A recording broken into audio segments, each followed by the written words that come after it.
Sirojning ohangi bu yerda o'zgaradi. U endi avvalgi agressiv odam emas, yumshoq, akenadigan ohangga o'tadi. Va mana shu o'zgarish ham shubhali, bu chin tavbami yoki manipulyatsiyami? Chunki manipulyatsiya ko'pincha aynan kasalxona kabi joylarda kuchli ishlaydi.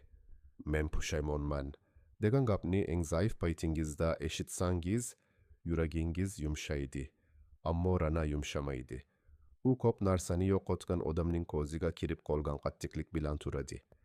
Va bu qattiqlik keyingi epizodlarda ranani qaytib kelib, hammani titratadigan obrazga aylantirishi mumkin. Bu o'rinda yana bir nozik detal, Laziza ham kasalxona atrofida ko'rinadi. Bu shuni bildiradiki, voqealar chiziklari birbiriga yaqinlashyapti. Laziza faqat sovchi masalasida emas, Rana Siroj Aziz uchburchagining hamyonida turibdi. U ko'p narsani ko'rayapti, ko'p narsani eshityapti. Va Laziza kabi g'ururli qiz ko'rganini yuragida saqlab yurmaydi. U bikuni o'sha haqiqatni qurol qiladi. Balki o'zini himoya qilish uchun, balki Azizga qarshi chiqish uchun.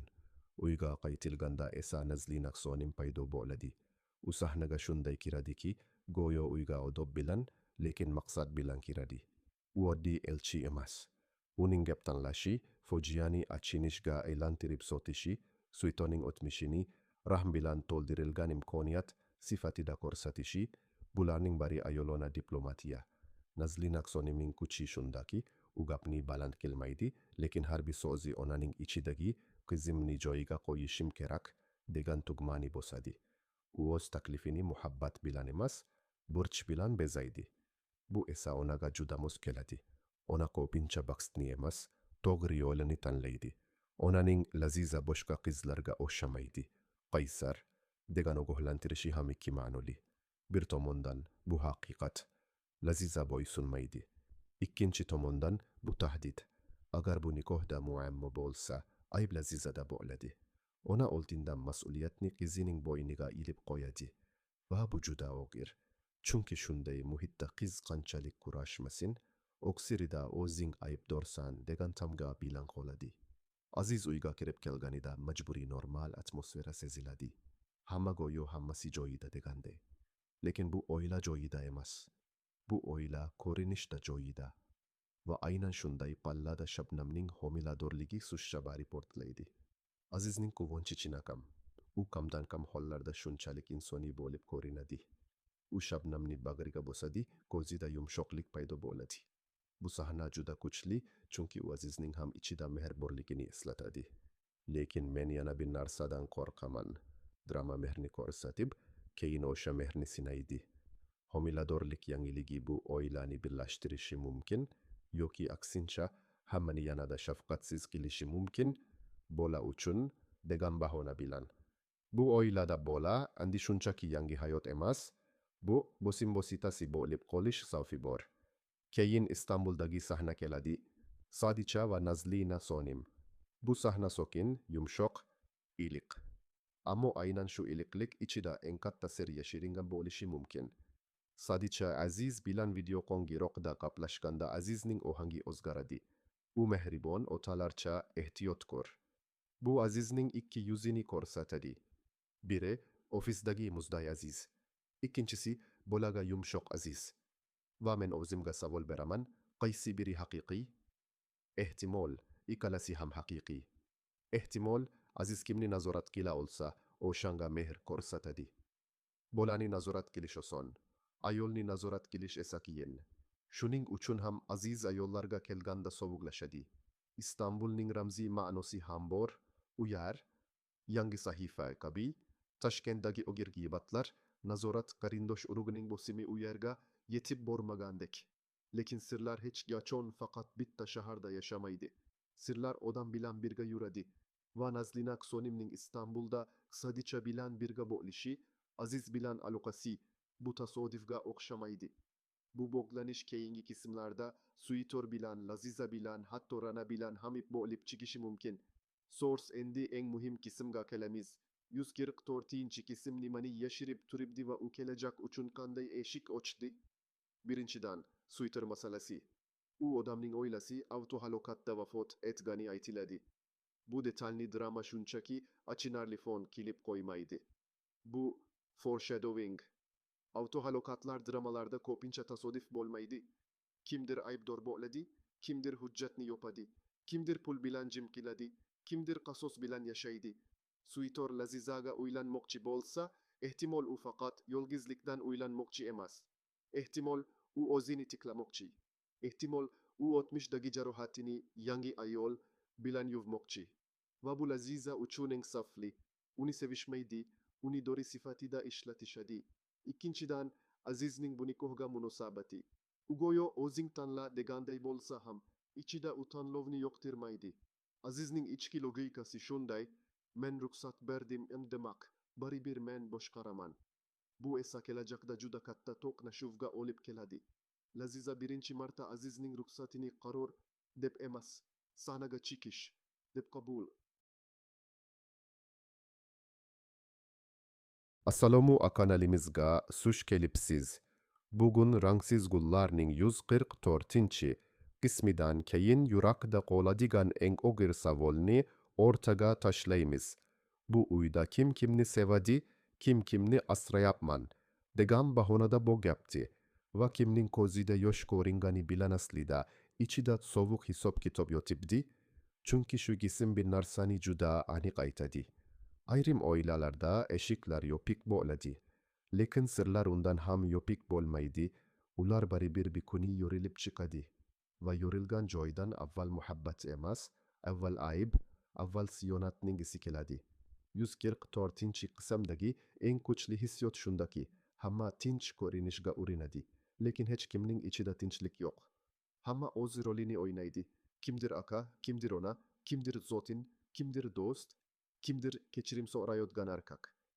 Lekin rol bilan haqiqat orasida juda katta bo'shlik bor. Va aynan o'sha bo'shlik keyingi portlashning manzili. Hammasi Laziza atrofida aylanayotgandek ko'rinadi. Sovchi, taklif, bakst haqida gaplar.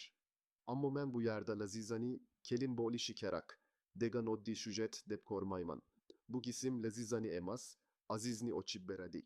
Azizning har bir kulgisi, har bir kinoyasi, hazil kelib tashlaydigan gaplari aslida bitta narsani yashiradi. Nazoratni yo'qotishdan qo'rqish. U Suitor haqida masara kelganda, u odamning fojiasiga emas, o'sha fojia bahona bo'lib, bu o'ylaga kirib qilayotgan begona kuchga reaksiya qiladi. Ayniqsa, Suitorning mehmonsonasiga Aziz nomi qo'yilgani tilga olingan zahoti Azizning ichidagi asab taranglashadi. Oddiy odam bo'lsa, qiziq hurmat qilibdi derdi. Aziz esa buni hurmat deb qabul qilmaydi. U buni hududga bosib kirish deb sezadi. Go'yo kimdir uning nomini qo'liga olib, uni o'zi xohlagan joyga yopishtiryapti. Va Aziz uchun ism shunchaki so'z emas, bu hokimiyat ramzi. Laziza esa bu bosimni yengillatish uchun kuladi, talab qiladi, katta uy bo'lsin, dengiz bo'yida to'y bo'lsin degan gaplar bilan mavzuni o'yin kulgiga buradi. Lekin shuni ko'rish kerak. Bu qizning kulgisi arkalikdan emas, bu himoya. U o'z taqdirini boshqalar muhokama qilayotgan paytda o'zini men ham shart qo'yaman degan holatga olib chiqmoqchi. Bu juda nozik psixologik harakat. Qachonki insonni sotayotgandek gapirishsa, u o'zini men ham narx aytaman degan ko'rinishga kiradi. Aslida esa ichida meni majburlamanglar deb baqiradi. Lazizaning bir o'giz gapi ayniqsa e'tiborga loyiq. U ilgari berilgan shartnomani yirtib tashlaganini aytadi. Bu detali ko'pchilik qaysarlik deb o'tkazib yuboradi. Lekin men buni boshqacha ko'raman. Bu Lazizaning men sizning pulingiz bilan sotib olinmayman degan engim, ingururlik norozilik. U o'zini material bilan bog'lashga urinishlardan jirkanadi va aynan shuning uchun ham fojiali o'tmishga ega Suitor paydo bo'lganda Laziza ichida sofli chalkashlik tugilishi mumkin, u rahmni hurmat deb o'ylab qolishi mumkin, yoki aksincha meni endi fojiali odamning ham dardiga yamoq kelishmoqchimi degan ichki g'azabga tushishi mumkin. Qaysi yo'l bo'lmasin, u yo'lning oqsiri tinch emas. Bu oiladagi ikkinchi kuchli chiziq. Ona va farzandlar o'rtasidagi ishonchsizlik. Onaning Gulya va Laziza borasidagi shubhalari shunchaki ota-onalik nazorati emas. Bu qo'rquv bilan boshqarish. U qizlari haqida haqiqatni bilmoqchi emas, u faqat o'z tasavvurini tasdiqlamoqchi. Kech kelish, darhol yigit, uyat, sharmandalik degan xulosaga ulanadi. Ona shunday muhit yaratadiki, qizlar gapirsa ham aybdor, gapirmasa ham aybdor. Va aynan shunday uyda yolg'on oddiy narsaga aylanadi. Tirik qolish uchun yolg'on.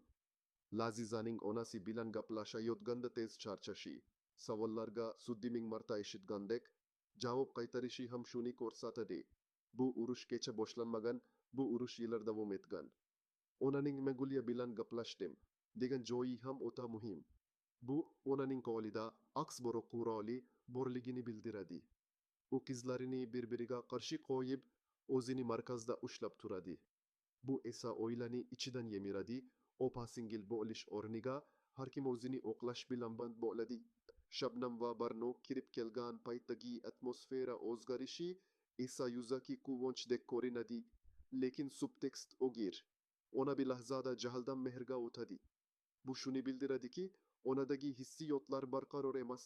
U kimni kerakli deb sezsa, o'shanga iliklashadi. Laziza esa chetda qolib kuzatadi. O'sha kuzatishning ichida nega men bunday qabul qilinmayapman degan savol bor. Bu savol vaqt o'tgan sayin Lazizani yanada sovuq, yanada keskin qiladi. Keyin syujet keskin tus oladi. Aziz va Siroj o'rtasidagi to'qnashuv. Bu sahna shunchaki erkaklar janjali emas, bu obro' va ayb uchun urush. Siroj agressiv kirib keladi, talab qiladi, bosim qiladi. Aziz esa kimirlamaydi, o'tirganicha gapiradi. Bu juda aniq psixologik ustunlik. Men seni jiddiy qabul qilmayman degan ishora. Azizning kuchi mushda emas, Azizning kuchi sovuqligida. Va sovuq odamlar ko'pincha eng katta jarohat yetkazadi, chunki ular his qilmayotgandek ko'rinib, eng aniq joyga uradi.